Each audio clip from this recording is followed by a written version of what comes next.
Hey everyone, welcome to my channel. Today we're diving into a topic that's close to my heart. No pun intended, because at this age you got to watch out for those heart things. Am I right? We're talking about life after 60. Turning 60 is a big deal. It's like reaching the bonus level in the game of life. But like any new level, it comes with its own set of challenges and surprises. Things you never even thought about are suddenly a big deal. So join me as we navigate the ups and downs, the aches and pains, and yes, even the joys of getting older. Let's face it, getting older is a privilege denied to many, so we might as well laugh our way through it. Welcome to 61 and beyond. Okay, let's talk about the elephant in the room, or should I say the ache in my back. Seriously, 1 minute you're dancing the Macarena at your niece's wedding, and the next you're reaching for the heating pad because your knee decided to stage a rebellion. And it's not just the major body parts, people. It's like every little thing is conspiring against you. Your pinky toe, your elbow, that one weird muscle in your neck you didn't even know existed. They all seem to have a mind of their own. But here's the thing, you can't let it get you down. Listen to your body, take care of yourself, and don't be afraid to ask for help when you need it. And for goodness sake, invest in a good heating pad. Trust me, it's worth its weight in gold. Remember when the biggest mystery in your life was figuring out who ate the last cookie? Now, it's trying to remember where you put your glasses while you're wearing them. It's like our brains have decided to play hide and seek with our memories. And the worst part, they're not even playing fair. They hide the important stuff, like where you parked your car at the mall, but they can remember the lyrics to every song from the 1980s. But hey, it's not all bad. Think of it as an opportunity to rediscover things. Life is much more exciting when it's full of surprises. Remember when learning how to use the VCR was considered a technological feat? Now, we've got smartphones, smart TVs, smart refrigerators. Pretty soon, our socks will be smarter than we are. Don't get me wrong, I appreciate the convenience of technology as much as the next person, but sometimes it feels like it's moving at the speed of light, and I'm stuck here trying to figure out how to change the ringtone on my new phone.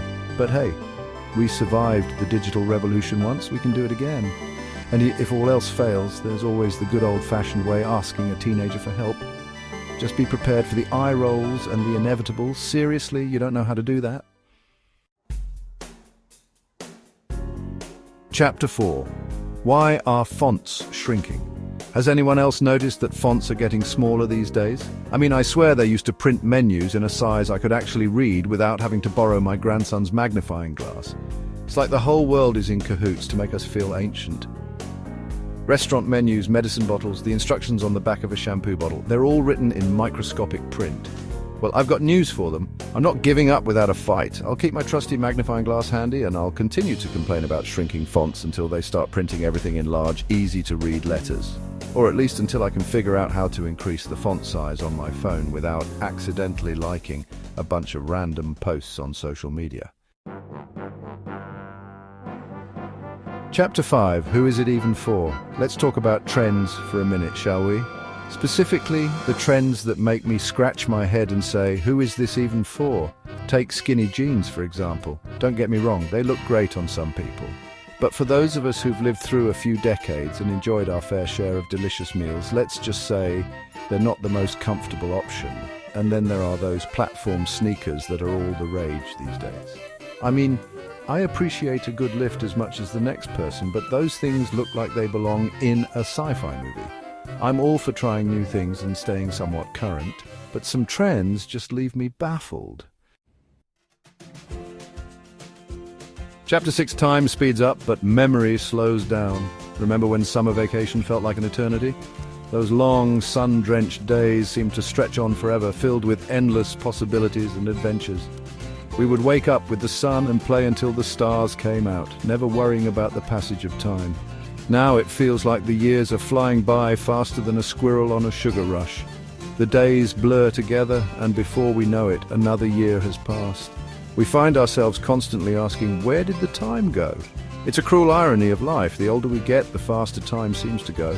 We look back at old photos and reminisce about the good old days, wondering how it all went by so quickly. The calendar pages seem to turn faster and faster. Days turn into weeks, weeks into months, and before you know it, you're celebrating another birthday and wondering where the time went.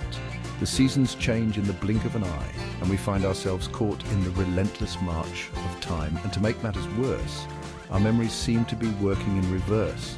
We struggle to recall recent events while the distant past remains vivid and clear. It's as if our minds are playing tricks on us, holding on to the past while letting go of the present. We can remember every detail of our childhoods, but ask us what we had for breakfast yesterday, and we're drawing a blank. The memories of our youth are etched in our minds while the mundane details of daily life slip away unnoticed. But then you take a deep breath, remind yourself that time is precious and resolve to savor every moment.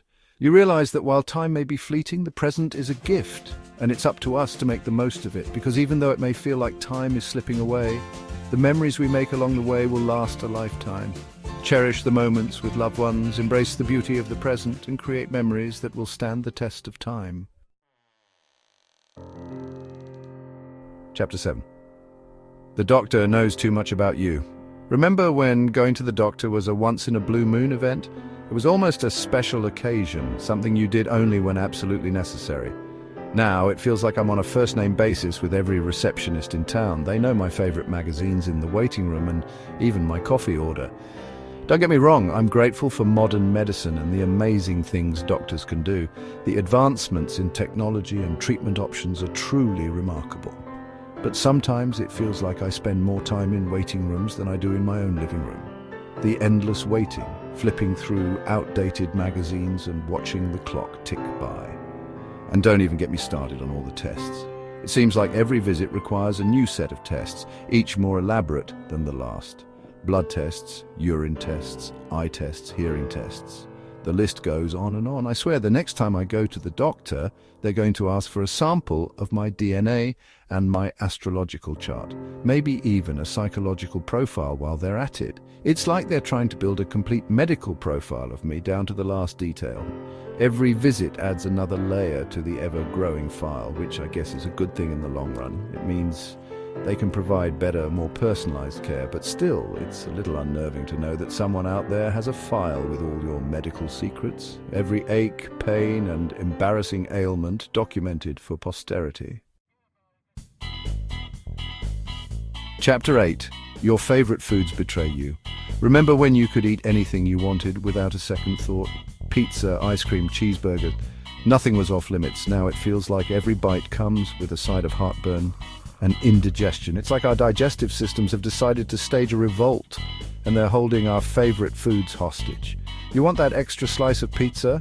They taunt. Sure, go ahead, but don't come crying to us when you're up all night with heartburn, and don't even get me started on spicy foods. What used to be a delightful culinary adventure is now a one-way ticket to Heartburn City. So what's the solution? Moderation, my friends. We can still enjoy our favorite foods, but maybe not in the same quantities we used to. Chapter 9. The cost of living is no joke. Remember when a gallon of gas cost less than a cup of coffee? Those were the days when you could fill up your tank without breaking the bank. Now it feels like you need a small loan just to get from point A to point B. Now it feels like everything is getting more expensive, except for our retirement savings.